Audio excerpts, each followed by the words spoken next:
So, welcome to our workshop. Thank you for joining late evening.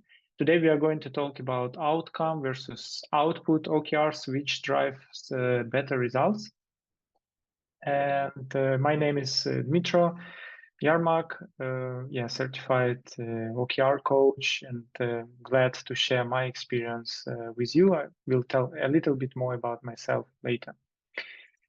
So, this workshop is part of the meetup group, Strategy Execution, OKR and Beyond. So we are constantly growing. So if you are not part yet, then please join. Every month we give a free workshop on OKRs, on strategy execution. We also invite our clients that we have helped with OKRs implementation, and they share their true story on the challenges, etc. So please subscribe. We will have a small break maybe during the summer, but let's see. So far, the next after this workshop planned in September about personal goal setting with their system. This is also system developed by Yuri Bots, who is Dean in the School of Management, American University of Kyiv. So this is also something that can be used for achieving personal goals and achieving your business goals as well. Thank you, Oleg, for sharing the meetup. A little bit about us. I promise only a few minutes. So the organizers of this meetup group is two companies, Oboard and Uphill Partners. So we have Ola, Victor here from Oboard and Uphill Partners I'm representing.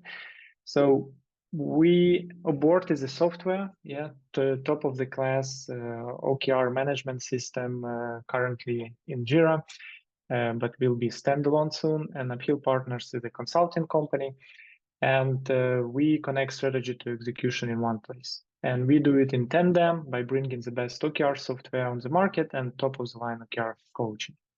So this is our synergy in our exclusive partnership. The products that we have is OKR Board for Jira, OKR Board for Salesforce, OKR Board for Confluence, and we are looking forward for Oboard web app that will be launched soon. I think it's already available for beta testing. So if someone is eager, then I think we can provide access. I think it's this month or next month we will launch it fully, which we are looking forward. If you are not user of Oboard, in a nutshell, just one slide, what it does, it helps natively to connect your tactics to your objective and key results. Especially if you're a Jira user, then it's a native app, that plugins that you add, and then you can have linkage of your Jira issues, initiatives, epics, user stories, tasks to your key results, and have a nice dashboards, reporting. A lot of interesting stuff. If you would like to see more, then on YouTube there are great reviews of the tool. 10 seconds about Uphill Partners. So it's a company that has been started 6 years ago in Ukraine, Kyiv. 1.5 years ago, I moved to Copenhagen and started the same company in Copenhagen. So now we have 2 offices. Over the 6 years, we worked with different companies, mainly in Ukraine, but since I moved to Copenhagen, we also started to work with European companies like Panasonic, Breakwater Technology, Atlant 3D, etc. And one of the biggest focus right now is objective and key results. So before we jump into it, let's feel the temperature on what are the participants, how they know the OKRs. If I need to stop for 5-10 minutes before we go into more advanced topics about output outcomes. And for this, I will launch a poll on OKR check-in. So it's launched. So please respond, how many years are you working with OKRs? If it's less than a year, you haven't worked with them at all, and then some gradients. And depending on that, I will see if I need to spend 5-10 minutes on what are the OKRs. Okay, we have 60% of participants participated. So please see in the Zoom a poll question. Yeah.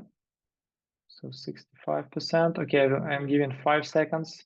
5, 4, 3, 2, 1, go. Okay, I'm ending poll and I will share the results with all of you.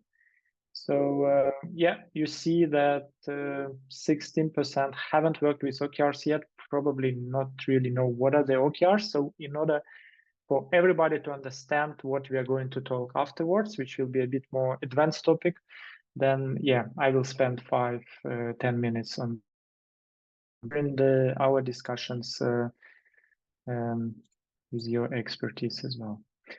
Cool. So what are the OKRs? So OKR stands for objective and key results, but there is the third pillar as well, initiatives. So objectives are the goals that inspire, just set the direction. They answer the question, what do I want to achieve? The key results are indicators that are saying, yeah, how I will know that I have achieved this objective, how I envision the success. Yeah. And the initiatives is actually the means, what we will be doing in order to drive the key results, and in turn, key results will drive objectives. So this is in a nutshell. Yeah, it looks like very simple, but the tricky part is formulating a good one. It's formulating key results that sharing the business value. And another bigger tricky part about OKRs is actually building a culture, process, a framework in the company that helps and enable execution of these nicely formulated goals. Yeah. So one thing is to formulate them. Another thing is actually to have a framework where we can execute. Let me change my camera, because when I look at you, it looks like I look at my foot. So let me do like this, and I think it will be better. Yeah. Okay, good. So I can look at you. And good. So let's look at some example. So one example from personal life. Let's say you would like to get in shape after the holidays. And by the way, you can use OKRs for your personal life goals as well. I have a coaching practice where I help people with their goals and we formulate them in OKRs. I also use OKRs in my private life. I, for example, ran 2021 km in 2021 using OKRs. I collect quite substantial amount of money for my friends in Ukrainian army using OKRs, etc. So you can actually use it for personal goals as well. So let's say that your objective is get into shape after the holidays, and this is just gives you a direction. It doesn't say you how you will know whether you're in shape or not. For this, you have key results in OKR. And then you say, okay, I think I will be in the shape if I reduce my body fat by 5%. And then if my average resting heart rate decreased from 75 to 65 beats per second. Yeah. So what I'm saying is that I will get into shape after the holidays, measure it by these key results. Yeah. And this is my hypothesis. I think, yeah, was it a question? Oh, yeah. Okay, Ken. There is a question, and can you get the slides of that, please? Okay, yeah, we will share the slides, and Ken, I will come back to this question after I go through the examples. Okay, so yeah, this is the objective gives a direction, and key results is how we will measure whether we are getting into shape. And then we have initiatives as a third pillar of the OKR, and this is actually what we will do. Yeah, so we will go. I can go and run 15 km every week. I can drink more water instead of coffee and Coca-Cola. I can bike to work instead of driving, etc. Yeah, so this is one example of the OKR. Let's look at the OKRs that you can have in the company. Let's say we are in an HR team or leadership team, and we have problem with employee engagement. Yeah. And then when we have problem and we would like to change something, then we might have OKR, because OKRs is about driving changes. It's not a planning tool where we put all tasks that we would like to do in track there. No, OKRs are meant to describe the big changes we would like to drive, the success we would like to achieve in some time frame. It might be a quarter, it might be a year. Yeah, the most common period is a quarter. So let's say we have problem with employee engagement. Then we can say, oh, let's have an OKR to tackle this. And then the objective will just give us a direction, improve employee engagement. But how we will know whether we have improved it or not will be via key results. The first key result is, okay, we think that we will improve employee engagement in this time frame, let's say in Q3, if we will be able to increase employee net promoter score from 20% to 30%. So we know the benchmark is 20% now, and our aspiration to get to 30%. The second key result is, okay, I think we also, the indicators that we have improved employee engagement if we reduce voluntary turnover rate from 15 to 10%. Yeah, so these are some indicators. And then the initiatives is, okay, good. What we need to do, let's brainstorm what we can do in order to drive these key results. And we believe by achieving these key results, we will achieve objective. Yeah, and then we can say, oh, let's conduct 360-degree feedback in all teams. We collect all impediments that they have. Then we identify top 5, and let's aim to resolve in 2 of them. And we hope that this will help with our key results, which in turn will say that we have achieved our objective. Yeah, so this is another example of the OKR. What is important also to mention about OKR, that they are meant to be ambitious, aspirational. We would like to stretch ourselves. So if we achieve 70% of what we put into the key results, then we can say this is a great achievement. This is how it is done in Google. It doesn't mean that it's a dogma and 70% is a rule for everybody. Each company may decide, but a good approach is actually to establish some range, yeah, to try to have this aspirational mindset that will spark creativity and innovation. And of course, there is another question, then you shouldn't link your bonus to this, or you should link it carefully, but this is not topic for today's workshop. Good. Yeah, so this was on OKRs. Before we move on, any questions on what are the OKRs? And then I will tackle the Ken question. Any questions to what are the OKRs? Yeah. What if completed the initiatives but didn't achieve the key results?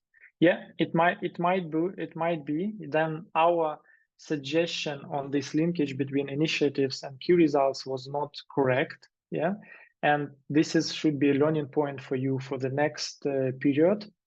That okay, let's learn from the mistakes we did. We launched some campaign, some program, and it didn't really move the needle on the key result. Yeah, ideally, of course, you monitor it during the quarter if your period for OKR is a quarter, so you don't have surprises at the end.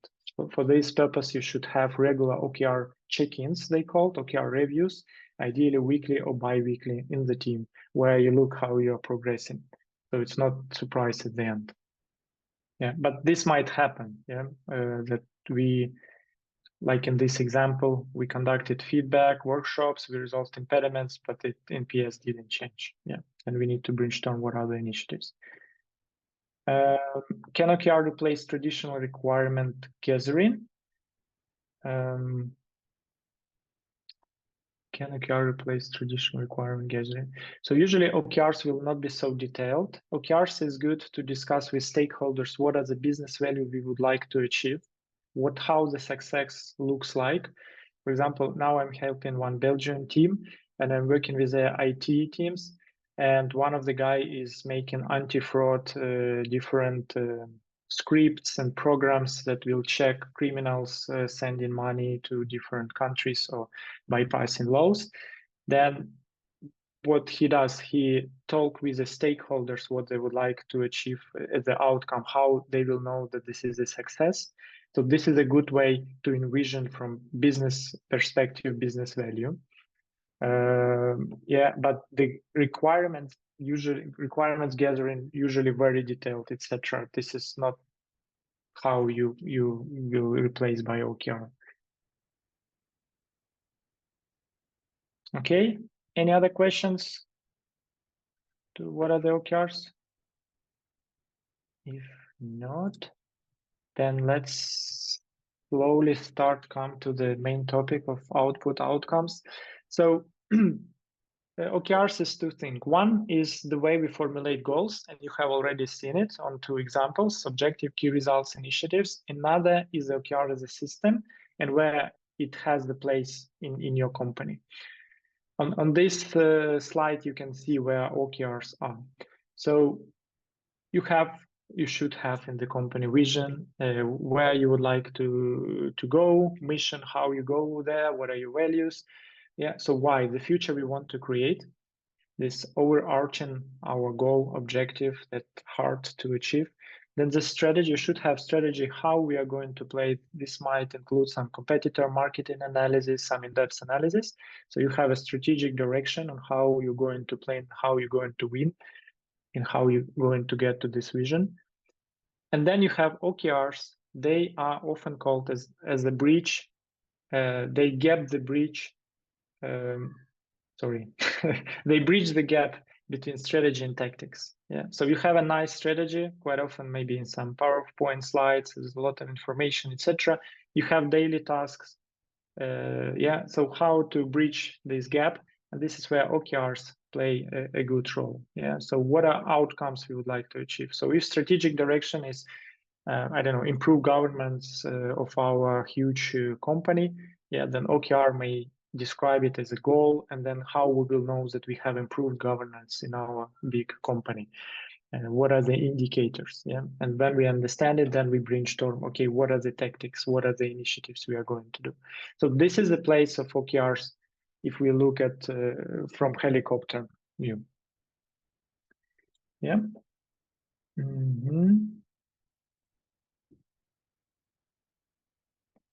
Let's talk a bit, guys. I see some questions. So can you voice it out so it's not only me talking? And then we take Sergio, and then we move on.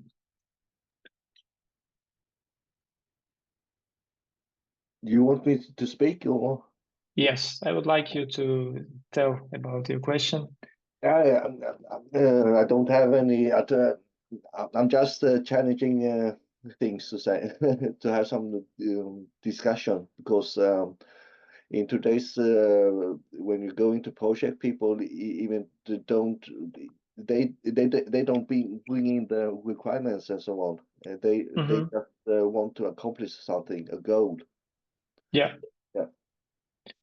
Yeah, you're right, and that is why key results, you may look at them as a hypothesis. Yeah, so we would like to, I don't know, improve customer satisfaction as the objective, and our key result, how we will know that we will achieve this, and then we put indicators and we say, oh, probably we will improve customer satisfaction if net promoter score or CSAT ratio will improve from 5 to 8. This is a very good guess, yeah, on this hypothesis. If we improve this, then we will improve customer satisfaction. In some cases, you're right, we do not know exactly how the success will look like, but still, it is important to pause and at least make some hypotheses so you somehow align teams on in some direction. Yeah, otherwise we are agile. This is the objective. Let's do something and see what happens. You need to test. Yeah, so you put some key results and you see when you're achieving them, is it helping with your objective? If not, this is a bad key results, we were wrong, let's find out another ones. Yeah, my discussion is actually, if we don't remove the requirements, then the requirement will be some sort of premise, what occurs and what initiative that you have to take, because requirements is a principle that that narrows your actions. So that's what I bring up the discussion. If we don't remove requirements from the map, because we have some principle how we do things, and and requirements is actually Okay. Yeah. Okay, Ken. Let's park this question to the end. And discuss it more. I would like to understand a bit more where you see requirements, OKRs, how they connect it, etc. So let's park this one. I share it my view. It's good, Ken, that you sharing yours. Let's discuss at the end of the workshop. Sergio, would you like to voice out your question? Yes, thank you. So my first time I tried to implement OKR, it was like 3 years ago, and I realized that I had not understood correctly. So the first time we captured everything we do through OKRs. Then later I understood that OKR is more about capturing change, while the business as usual is like a different system in the organization, should be captured through like a normal task management. And so that was quite of enlightening. And then also there are some teams may only for one part of their time, they spend time on implementing OKR, one part is just business as usual. And also you have cases that if you create OKR for an organization, but some teams are not involved, they feel not important because, but it's like this is the priority, but we're not part of it. Are we important or not? So in general, your implementation experience, how do you capture these two systems, OKRs and business as usual? How you reconcile them? So you're right that business as usual should not be part of OKRs, that OKRs is about changes. It might be cultural changes, as you said, but it might be also some big, I don't know, product changes, etc., that we would like to encapsulate and focus teams on. It also, you're right that sometimes teams may say, sorry, in this quarter, we need to do just a lot of business as usual. There is a lot of reports that we need to do. There are a lot of requests, and will not participate in OKRs. From my experience, we say, it is okay, but then the recognition part should not struggle. When leaders are talking about OKRs, etc., they should remember that we can change because we are good in what we do business as usual, operational wise. Teams are making backup for us. We are running smoothly, and we can change at the same time. Especially, it should not be a bonus system where you are just recognized for OKRs. That's all. Then of course these guys left out. No. So this should not be arguments for making OKRs business as usual so everybody can chip in. No, OKRs is about driving significant changes, and we recognize that business as usual is important.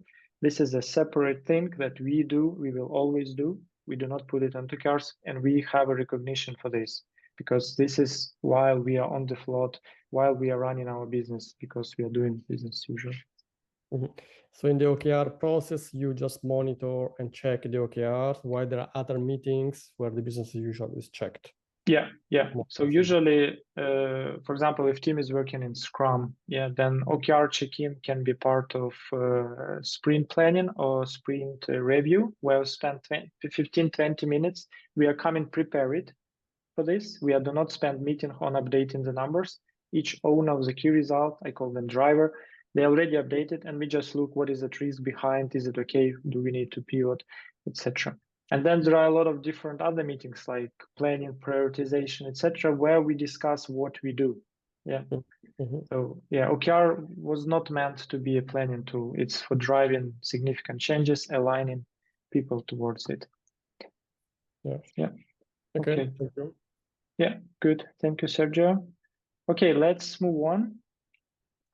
So, as promised in the description of workshop, we will look today at 5 questions, and we will try to get answers to them. First question is, how do we differentiate between input, output, and outcome key results? So there are 3 types. We will look at them. What are the potential risk of focusing solely on an outcome-based key results? Yeah, because you probably have heard, oh, we need to focus on outcome-based economy, etc., etc. Great, but there are risks if we focus only on this. What is the relationship between leading and lagging indicators and different types of key results? And there is also in this question a bit answer to the second question. We will look at how to identify outcomes. So I will just share a very simple technique with you, how to go through input, output to outcomes. And also the last question we will look at is how can we assist teams in recognizing relevant outputs? So when we know that we would like to increase customer satisfaction, okay, then what is the backwards process? What we need to do is actions, outputs, etc. So this is the 5 questions that we will look at today and try to get answers. And let's start with the first one about, how we differentiate between input, output, and outcome key results. And here we will do a bit of work together. So I have this objective. Let's say we are all sales team, and our objective is increase sales. And there are 3 types of key results: input, output, outcome. And I have examples of key results, and help me to move them into the correct box, whether it's input, output, or outcome. Just voice out, just tell me, and I will move. Some of you. Number of calls made, I guess it's the input. Number of calls made is input. Good. Yeah, you're right. What about others? Which is output, which is outcome? Output is number of calls back from customer. Mm-hmm. Yeah. And final client is the outcome, I'll say. Yes. Super. Yeah. So let's look at this example. So input type of key result, this is what we do. So number of calls made, let's say 2000 calls made. It doesn't guarantee any value. If we will track this metric, we can make calls, but we are not checking the quality of these calls. Are we are good that we get the clients or prospects get interested in this? Yeah. So this is input key result. And ideally, we should not have such type of key results, because this is just our initiatives. Remember in the example, for example, running 15 km, drinking water, this is not a key result, this is just initiative. So we should not have such key results. Another one is, so we did some input, we made a call, and the output of this call is that we did this call in a very good way, that prospect was interested and call us back and ask for more information, or yeah, they returned and say, oh, let's discuss our collaboration, etc., or we need to buy a product. So this is the output, but still it doesn't guarantee the value that we would like to get at the end, take into account the context of our objective. The context of our objective is increased sales. We can get calls back, but still 0 sales. And then number of signed clients, this will be the outcome, because we know that after each signed client, there is a sale. Yeah, so this will, in the context of this objective, it will influence achievement of this objective.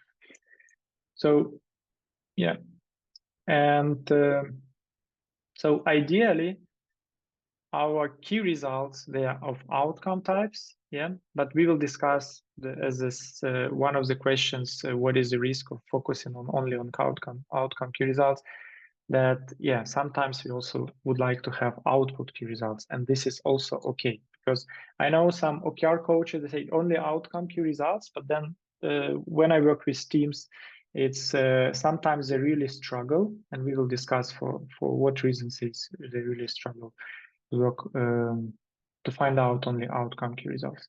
Yeah, Ken? Isn't the indirect to directly relationship between all the types? If you have lots of calls made, that maybe give some little percent signed contracts in the end.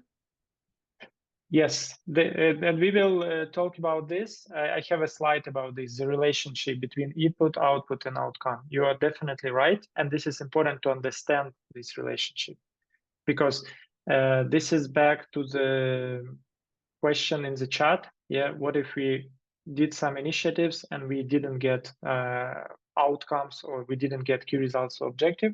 So we need to understand how they influence. We will talk about it. I have a slide about it. And actually, this is how Amazon leadership team working on, really focusing on this correlation. So yeah, we will talk about it later. So a good question, Ken. Let's do one more. So we have a bit more technical objective. So let's say we are a development team and our objective is improve performance of mobile application. And the same, help me to figure out which of these key results are input, output, and outcome. Completed 200 hours of code optimization is the input. Yep. Good, Jacopo. Yeah. This is definitely an input. What about output and outcome?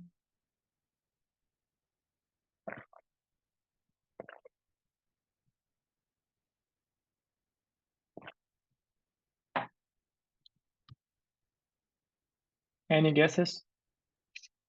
I would guess that reduce the application's load time by 2 seconds is the output. Is output, yeah. Yeah, good. A good guess, Thomas. Yeah. And then this leaves us with the outcome. So yeah, let's look at it. Again, we can put thousands of code optimization and refactoring hours, yeah, but if it doesn't bring any value, doesn't matter. That is why we shouldn't have such type of key results. This is just an initiative that we do. The output would be, oh, we reduced the application load time by 2 seconds. Nice. But whether it has improved performance of mobile application, yeah, probably yes, maybe not. Is it only load time that we are looking at? Maybe there are some other issues when we work with our application. And to reduce the number of performance-related issues by 70%, it's definitely an outcome. It says that customers experience 70% less of problems related to performance. It's definitely we have improved performance of mobile application. Yeah. So yeah, these were a few examples to understand us better the difference between input, output, and outcome. Yeah, I already told that input we should not have. Yeah, and the good way is, the best is to have outcomes, but output is okay. We will look into this. There is another slide which tells a bit more. Actually, it has a bit. Yeah, I will describe it. So input, yeah, what we are doing, and then we have some process where we put this input, then we get output, and then hopefully this output will make some effect, impact on our business, on our stakeholders, users, us, and we will get some outcome. Yeah, so this is another how you can look at it. And yeah, this is a screenshot from OKR Mentors, by the way. So I am part of this international community. Yeah, what I didn't like here is training deck, because training deck you can say is also output. Yeah, because you also need to do something, put slides, spend time on it, and then you will get training deck. Yeah, so this is another way of looking at it. Then let's do so to look at this paradigm of 3 circles.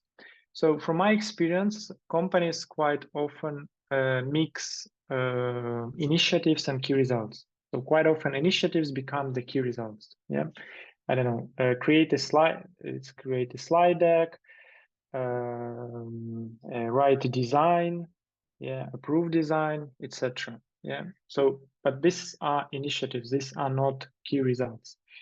And in order to help them to understand the difference between this, I use the paradigm of 3 circles.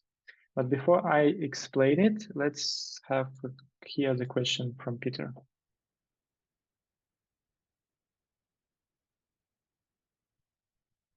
Peter, you have a raised hand, or it was accidentally? Okay. Accidentally. Okay. I use Teams normally, so I just touched something that was not supposed to. Okay, good. So the paradigm of 3 circles you can use to help yourself to understand whether it's initiative or key result. You probably have heard of these 3 circles. So each of us has circle of control. This is the smallest circle that we can do things that we can control. I can grab the cup of water and drink. Yeah, I can speak to you. The biggest circle is circle of influence. This is something that I can influence on. Yeah, I can ask some of you guys, oh, it would be great if you turn on your camera, then other people see you. I cannot control it, but I can influence you. Yeah, and the infinite circle is circle of concern. Yeah, it's just infinite. We can concern about everything in the world and in universe. So they moving back to 3 types of key results: input, output, outcome. Where do you think input key results, in what circle they are?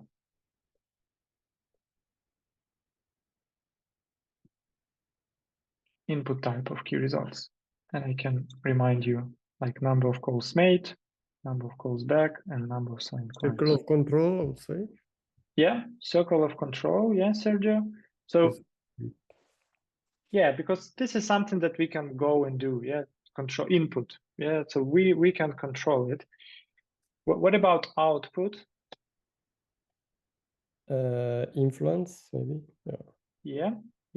Outcome is concern, yeah, so outputs and influence via our inputs, and outcomes.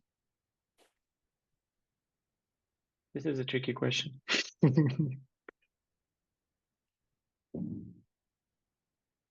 Concern. Okay, it's a bit okay. Because it's what. Yeah, it would be easy, yeah, because input, output, outcome, but not. It's in influence. Okay. Yeah, why? Because imagine that you put key result as outcome based that you cannot even influence. Yeah, so it means that probably it will bring you to frustration. You do some initiatives, actions, and then you even cannot influence it. Yeah, it's, I don't know, like outcome of me flying to the moon tomorrow, something like that. Or yeah, I cannot influence it. So outcome should be also here. So yeah, and I already said that input key results, they're just initiatives. So you can use this paradigm in order to distinguish whether this is initiative or this is a key result.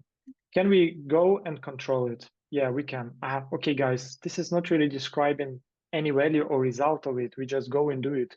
This is just initiative and the key result. Let's focus, okay, what the value, what the result will be of this initiative. Yeah? And then we have these questions, you will get to output, and then from output, what is the value of it, what is the effect, you can go to outcome. We will talk about it when we look at 4th question. Yeah, so this is a paradigm that you can use in order to distinguish between initiatives and key results. Because from my experience, quite often, when I hear that, oh, we have so many key results on the objective, yeah, we don't know how to make them the smaller number, because the recommendation is to have around 3-4 key results to have this hypothesis, a smaller number that enable you focus. And if I hear 10, most likely the problem is that initiatives are listed as key results. Let's write design. Design is written, design approved, solution deployed. This is just initiatives, and what is the output or outcome of it? Good. So yeah, I already answered it, but I will ask you. So what type of key results we should have or use, and what type of key results we should not use? So what do you think? So we have input, we have output, and outcome. Any guesses? I am asking a lot of questions, yes. So what type of key results we should not have? Maybe I assume these are input key results, but I'm having like a follow-up question here. So if we have something big as an input, not like just call made, but for example, we are like launching a new website. So it's totally an input key result, right? But should it be key result or should it be as initiative? So it's kind of something massive, but it's kind of fully controlled by us, and it's more kind of input nature. Yeah. So what I would say that your key result might be launch it, web application. Web application or a new website, for example. Or website. Okay. So this, I would say, would be the output that requires, you need to do a lot of input in order to launch the website or application. So you can say that it's on the border between sphere of control and influence, but still I would say it's more on the influence, because you need to do a lot of things in order to launch a good website or a web application. So this would be the output key result. Okay, thank you. Yeah. It's not always easy to understand this border between them. So my recommendation, don't use input key result this year initiatives. Output key results are okay, ideally outcome based. And we will look at a bit later why outcome key results, focusing only on them is not sometimes practical. Okay, and the last on difference between output and outcome. So this is a good overview. So output is what this is a mistake. So it's actually outcome is here and output is here. So let me fix it quickly. Outcome. And like this. So this is the outcome and this is the output.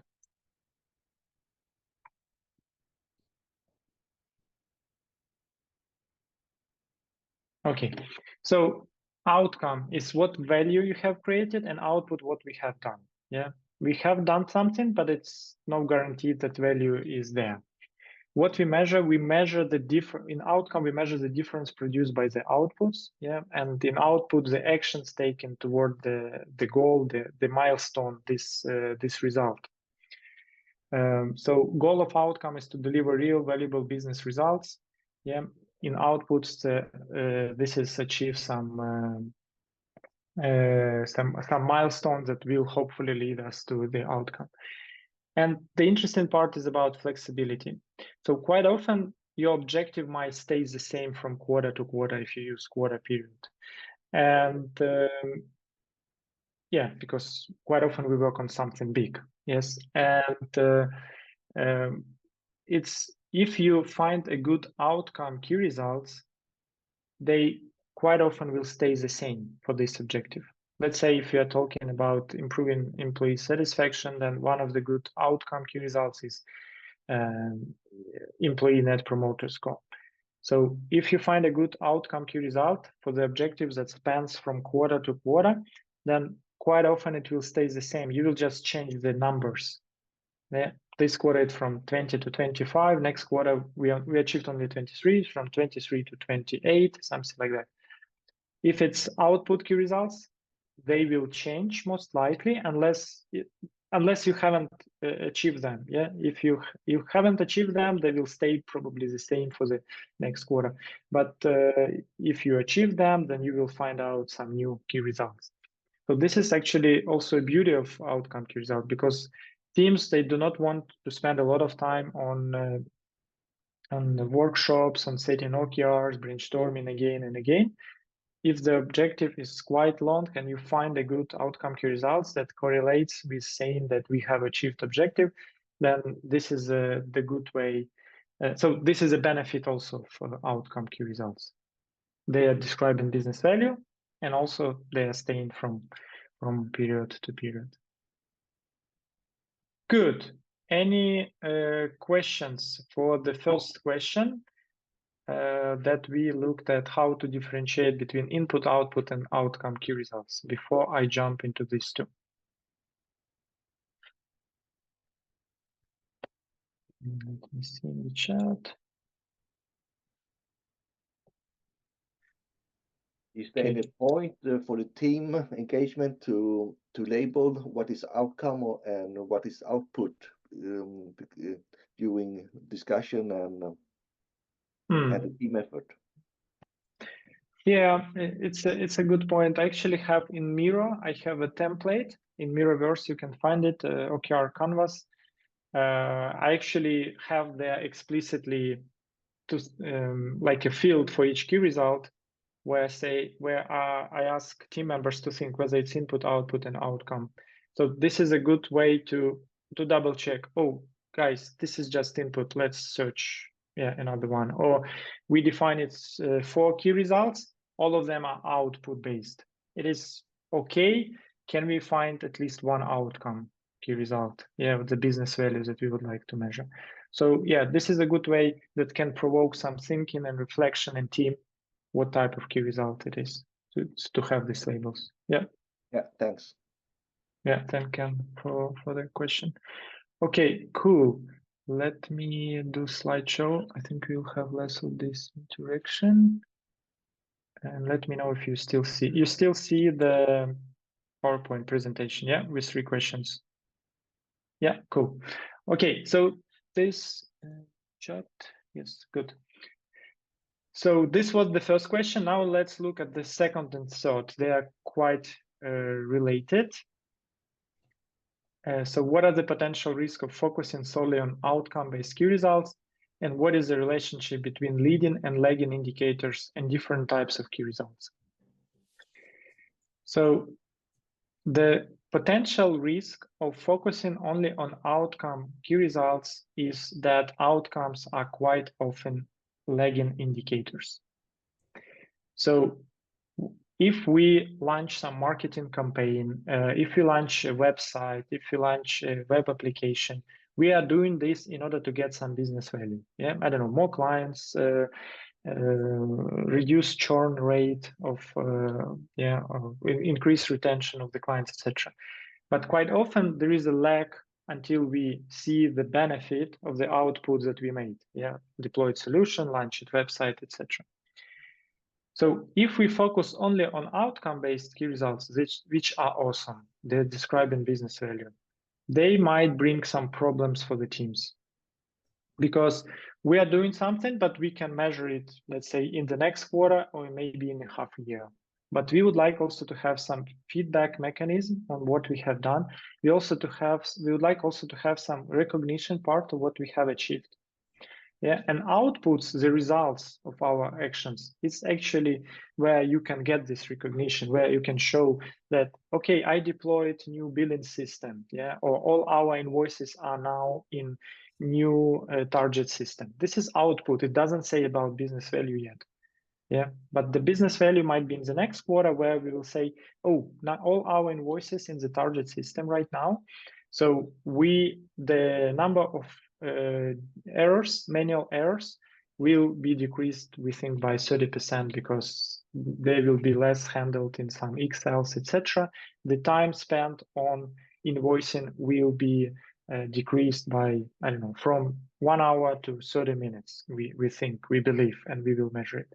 But this is the outcomes that we can measure afterwards. Yeah, in this quarter, we are just deploying the solution, maybe the pilot, and we will test with some departments. Yeah, so about this invoicing, this is a real example of the one company that I'm helping now. Of the OKR. Yeah, let me see.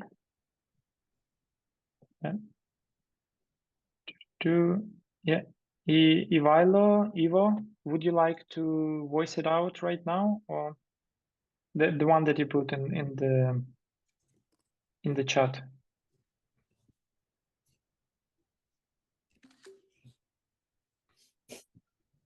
No, didn't want to disturb. Okay, just good. Yeah, but guys, feel free to, if you see that you can chip in some additional valuable information, then yeah, feel free to do so. So this is the risk of focusing on outcomes. Yeah, there's lagging indicators. Another risk is that some outcomes might be for some teams, outcomes might be far. Yeah, they might be, I don't know, doing some anti-fraud program, small piece, and the outcome is far from them. So you also should look at the context. And this is what I would like also to talk about here, about outcomes are context specific. And let's look at it on the life cycle of an apple tree. Yeah. So we have seeds, we have seedling, then we have sapling, then we have tree with blossoms, tree with apples, and then we have again seeds and so on. So looking here, what do you think are the outcomes? Looking at these pictures, what are the outcomes? Apple, yeah, apples, apple juice. Yes, you're right. So if I am seller of apples on some market, then I don't care about tree. Yeah, I care about apples. So this is my outcomes. Yeah, growing population. Interesting. Yeah, Jeline, you can provide more context. What do you mean by this? Growing population. Okay, so when I mean by growing population, I'm thinking about maybe I'm not so sure. Maybe the farmer wants to expand their apple orchard. So maybe the goal is rather instead of just selling the apples, to actually maybe plant a lot more apple trees, for example. Yeah. Oh, okay. Yeah, growing more trees. Yeah, yeah. So it might be another. Yeah. And then if you're growing more trees, then maybe seeds can be our outcomes. So this is in a good way to show you that, yeah, apples, if we are sellers of the apple or we would like to have apple juice, if I'm a honey producer, then tree with blossoms for me is the outcome, the blossoms itself, yeah, not the apples. Yeah, if I am I don't know, designer, landscape designer, or I just would like to have a shadow in my garden, then tree, yeah, the outcome. If I am a seller of the sapling, then saplings are outcomes. So by this example, I would like to show you that the outcomes are the context specific. Otherwise, we have a risk of saying everything to the revenue of the company or to the number of the clients. And then it is difficult for teams to relate to this. Yeah, like they, of course, influence in it, but this relationship, very difficult to see for them. So you can always find out the outcome which is context specific for them. For example, in this implementing a dealing system, yeah, the example that I shared, I don't reduced manual efforts, yeah, on typing in invoices. This is the outcome for this team that is introducing this new billing system. So outcome, they are context specific. Don't try, so we shouldn't think that, oh, outcomes is only in, I don't know, financial terms or number of clients, etc. No, outcome can be very close to the team as well. Yeah. Yeah, Ivo, complexity of outcomes just exploded here. Yes. Okay. Another interesting aspect is about cascading. Yeah. So we might have OKRs on different time horizons. We might have, like, let's say for 3 years, it's some strategic OKRs that we on a company or department level would like to achieve.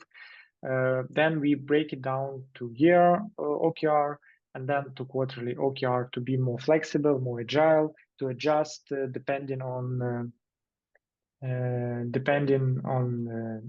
on checking our hypothesis, what is going on with our competitors in the market, etc. Yeah.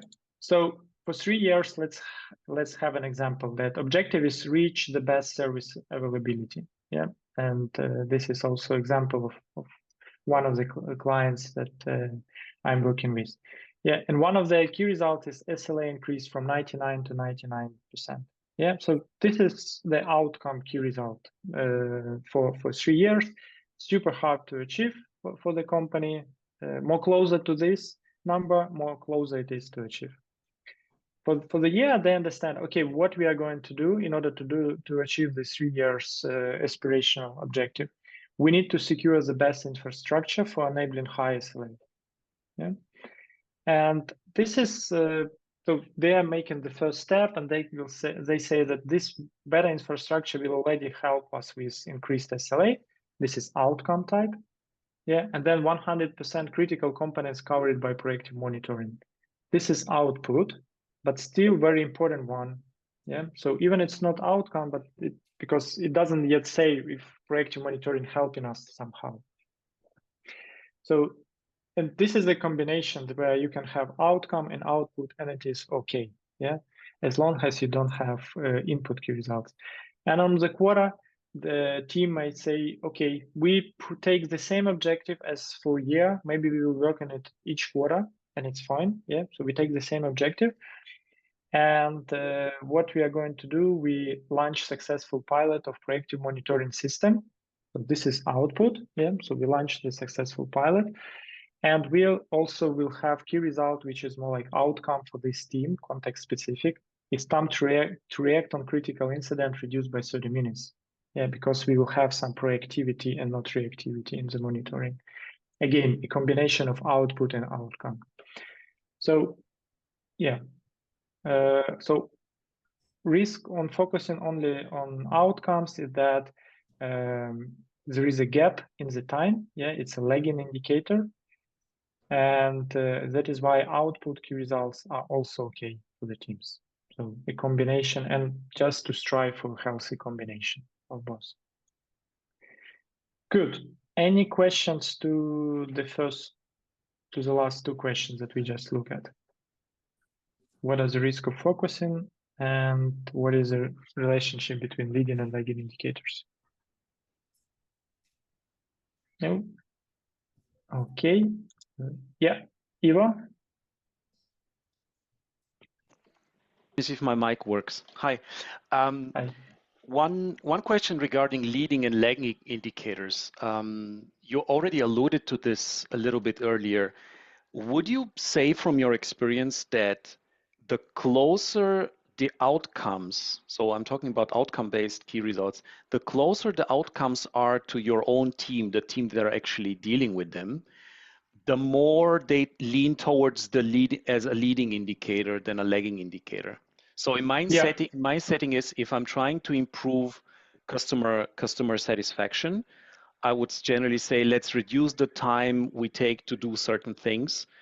I'll implement some automation, but that automation will free up time from my own personnel. So my personnel will work faster, and the end result, the outcome is, so the output would be my personnel has more free time.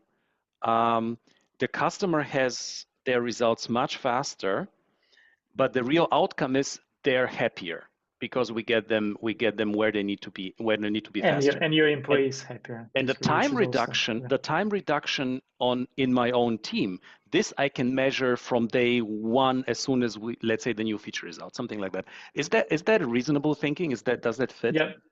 So okay. Yeah, Ivo, I would say that even in your case, time reduction would be outcome, this context specific outcome. It's not even output, because we all know if we reduce time spent on something, we release this energy for something else. Yeah. So this is definitely, I would say, outcome, context specific for the team. And as you can track it from the day one, yeah, then for you it's leading indicators. That is why also on this picture, which I steal with pride from Team Herbig, yeah, you see that it's sometimes like leading, lagging. For example, you might also have even customer satisfaction if you have a really good mechanism on fast feedback loop. Whenever you deploy something, they provide the feedback, you see it right away. You can say this is a leading outcome as well. So outcome can be leading as well, and this is awesome when your outcomes are leading indicators. So whatever you do, you already see the feedback on the business value, not just on some results. Yeah, in reality, we're not exactly that far, but we're trying to get there. Thanks a lot. Yeah. Thank you for the question, Ivo. Good. Okay, let me see how we're doing with timing. Yeah, we have 20 minutes. So, good. Let's look at the first one. So, how can we help teams? So we understand that outcomes are the best, output are good, input not good. So how can we help teams identify outcomes that resonates with them? very simple questions we can ask.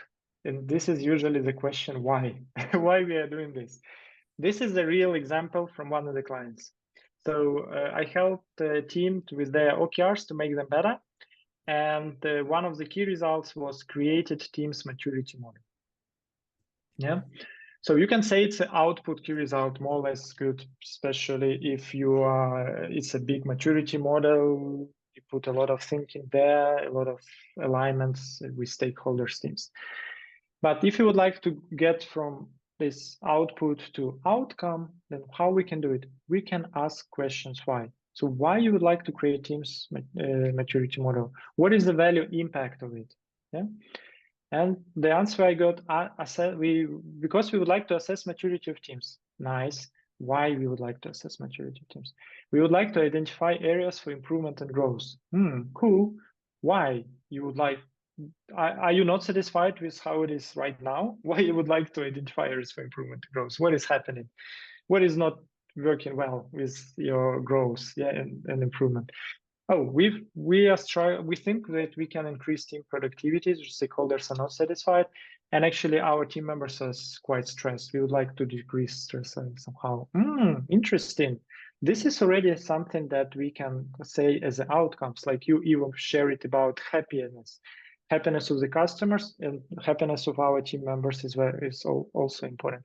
And this is when we can say, oh, but then let's discuss what are the key results, the indicators, metrics that can represent the outcomes. And one of them is, okay, then reduce lead time for feature delivery from X to Y.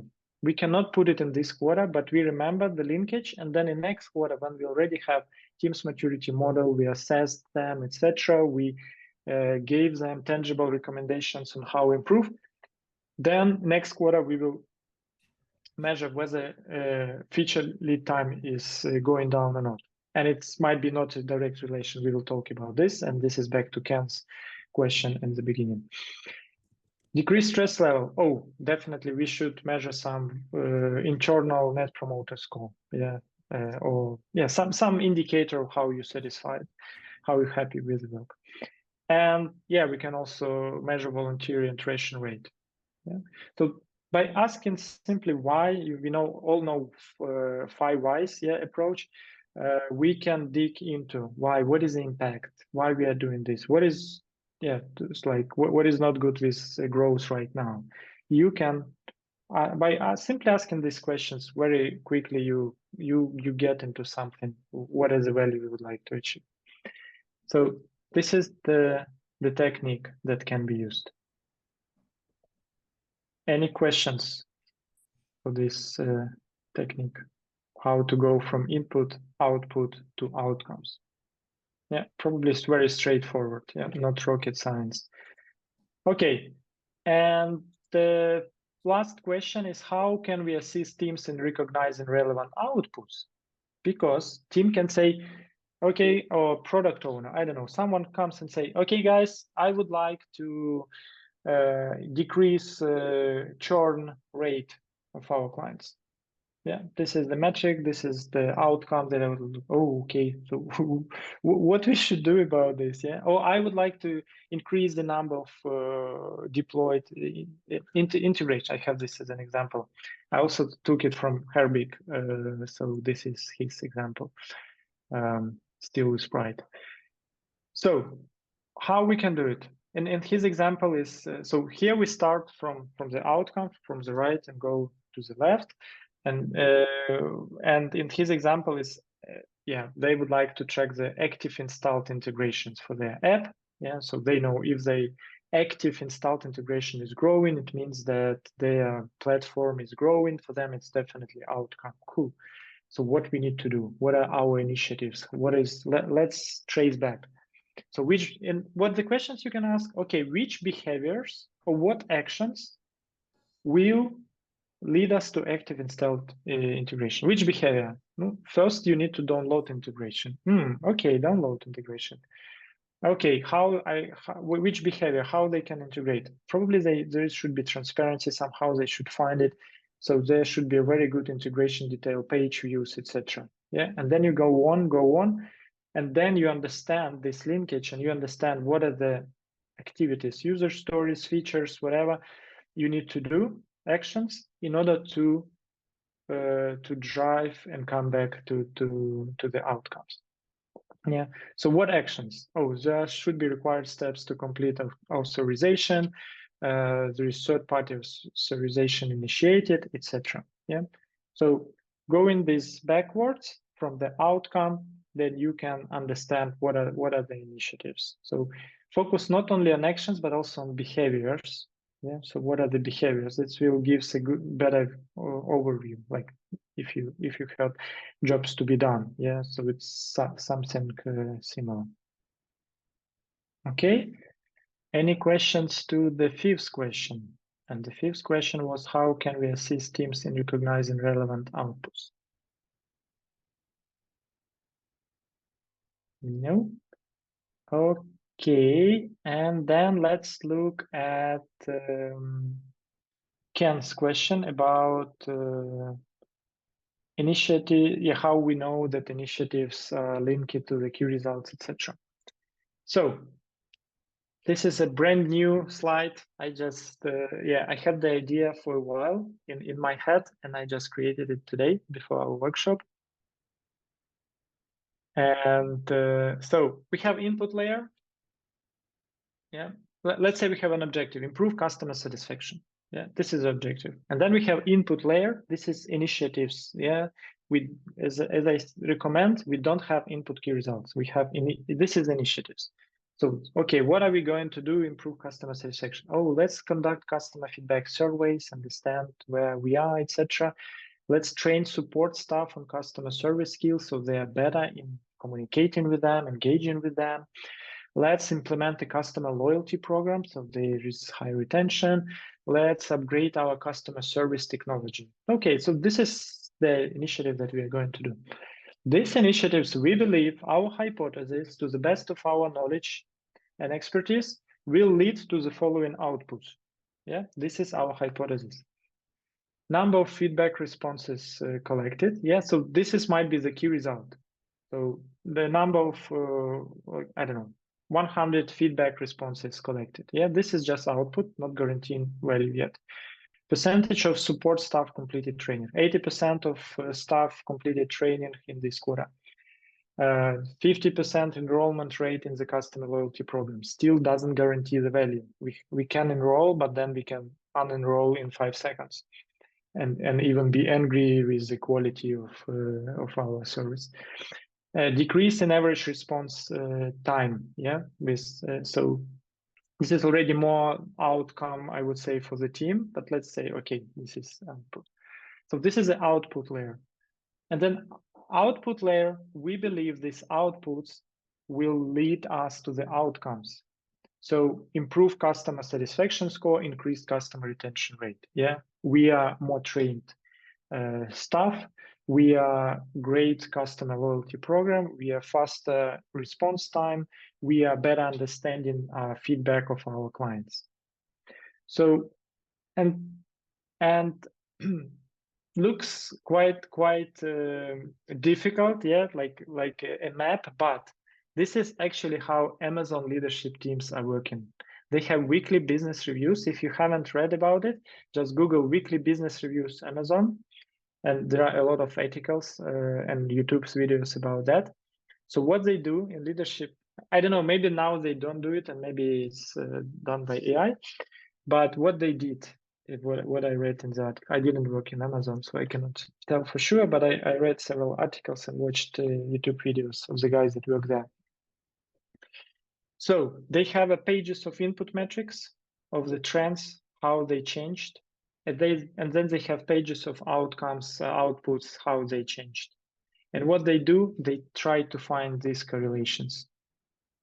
If this input metric has increased, yeah, and it didn't help with our outcome, then what they will do, they will probably say, okay, let's not focus on this. We need to find something else. There is no correlation. We thought that by increasing this number, we will get output better or outcome. It's not the case. We just look at it. Yeah. Or it might be the opposite. Something increased, something dropped, or we see some trends, some surprises. Yeah.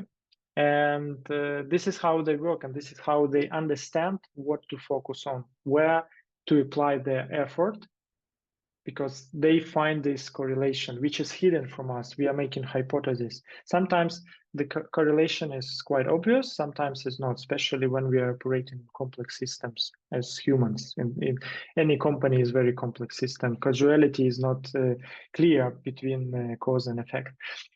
Yeah, and then you might have some weights, and I put it for purpose, just maybe some of you will see some similarity with something.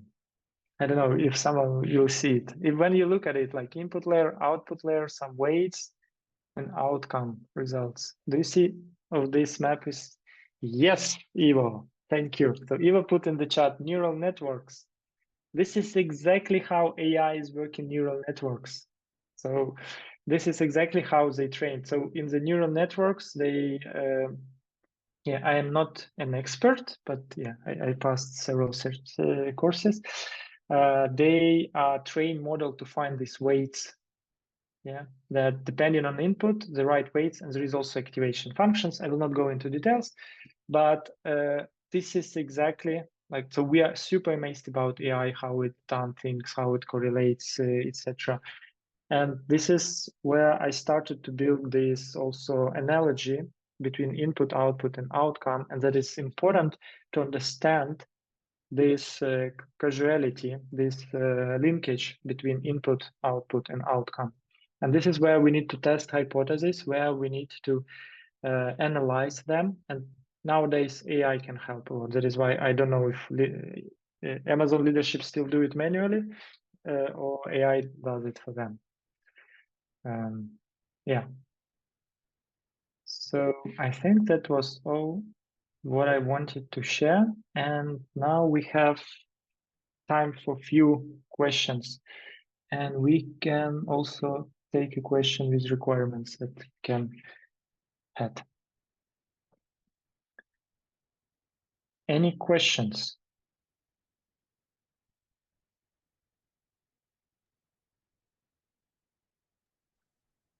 If not, then before you go, I would like to poll to, yeah, Margot, I will take the question. And yeah, sorry, yeah, so sorry, I will just because I see people are leaving, so I would like also to get return on investment from you, some feedback on the workshop. So I will launch it, and please, yeah, put from jackpot, profitable, break even, underwhelmed, lost cause. So I will share the results with you. Yeah, so please spend 5 seconds of your time to choose. We get 6 responses, which is 40% of the people that left. 7 responses. You can do better, guys. In Zoom, you have a button to respond. 60%. Okay, count down 5, 4, 3, 2, 1. Go. Okay. Yeah, and I will share the results. Good. Yeah, I'm glad that you see it valuable. Super cool. This was my key result, outcome key result for the workshop. Yeah, Margot. Yeah, so I'm still, like kind of a little bit struggling between distinguishing inputs from outputs. So maybe we can, give me a couple of examples. How big should be some project to make it an output? So we were talking about like website launch, so it's big enough to be an output. What about, for example, if we are launching a new landing page for important marketing campaign? Would it be an input or an output? So maybe a couple of tips in here because I'm still a little bit. Yeah, so it depends on how much time it takes for you to create a landing page. If you can do it in a day, then I would say it's not output key result. If it's something that you need to do in a month, then okay, you might consider. Yeah, so I think effort part there as well, because we don't want to have many key results. We would like to have several, ideally outcome-based. Outputs are okay. That is why they should represent some substantial work behind it to influence this key result. yeah, so you can use this paradigm in terms of the effort, yeah, to take it. So basically, I look into the time it's taken and the effort, and compare it with the other initiatives. Like, should it be specific enough? Yeah. This is how I would recommend to do it. Yeah, as a yeah, because if it's landing page in a day and you put it as a key result, no, so it's just initiative. Yeah. Okay. Yeah. Thank you so much. Yeah. Okay. Any other questions? If not, we can talk, Ken, about requirements and OKRs. I would like to understand better that. You actually mentioned that requirements goes into planning, and OKRs are not actual planning. It's a force of force of nature to drive things forward. So yeah. Yeah, but anyhow, requirements are some sort of like, it could be something that narrows your actions. Or you mean like some constraints? Yeah, constraints in what you operate. Yeah. Okay. Yeah, of course you need to understand your constraints when you define OKR. So if I cannot, I don't know what I cannot do. I cannot get premium service in Azure licenses, yeah, then maybe it will be my constraint for some Azure related work, etc. So of course you need to understand the constraints in what you operate when you define OKRs. Yeah, in terms of constraints, I agree. I was not sure about if it's like, you know, list of requirements for the product, then yeah, like requirement specification for the product, etc. Then this is what I would not recommend to have in the OKRs. And I have a question about the correlation. Isn't that just an exercise of very in theory, because it's very biased if you don't have this is learn and measure. Yeah, so this is the PDCA, plan, do, check, act, or maybe mixed. So yeah, this is, you can say, quite biased. So that is why it's nice to have some data, and you need to learn and measure. Okay, we have increased training of our staff. Did it help us with anything? No. Interesting. Was it the bad quality of our training? So it really doesn't matter, and they were already very upskilled. Yeah, so you need to do this analysis. Yeah. Yeah, it starts to, it can be very complex because one output don't really rely on one input. It could be, it has to be a combination. Yeah, and this is quite often, for example, if you use Oboard tool, quite often you might have Jira issues, which is contributing to several key results. This is, I don't know, you are making a marketing campaign, it can contribute to several key results, even of different teams. Yeah. And then Ibrahim has a question, how to make, Ibrahim, maybe you would like to voice it over. I would like to hear your voice as well. If it's okay with you. Yeah, it is okay. So, you know, thank you for this session. It was insightful. One of the challenges that I think we're facing is linked to the previous question I did ask. So sometimes there is a key result, however, you still achieve the initiative, but not improve the key result as you expected. And this is where what your advice and make sure that we select the best initiative that drive the key result. Yeah, so, and the question is how to select them. And this is, you know, like try, make mistakes, see what is working. So and that is why ideally a team who will work to drive key results should define the initiatives. It should not be that, I don't know, leader come up with key results and also, guys, this is also the initiatives that you're working on. Because teams that we work on, they know the best. Yeah, and they, to the best of their knowledge, they will try to define the initiatives that they think will drive the key results. But what I said is important to have a regular review of the progress of OKRs, let's say bi-weekly. If you see you're doing initiatives and it's not driving the key result, yeah, you can already spot it earlier and say that, okay, guys, probably this, I don't know, training of the, like it here, training of the staff is not really helping us at all. We already trained 70%, but average response time is the same, satisfaction level is the same. Yes, let's think about other initiatives, what we need to do. The system is crap. Okay, let's improve our CRM or system. Yeah, let's focus on this. This should be our initiative. And then you track when you improve something, okay, whether it helped or not. Yeah, that is why, like, I shared this example in Amazon. Yeah, that is, they spend 1 hour looking at these metrics every week. They spent, I don't know if they're doing still the same. Okay, good. And it's 2 minutes left. So I think we will finish with it. So I will stop recording. I thank you very much. I wish you a wonderful evening.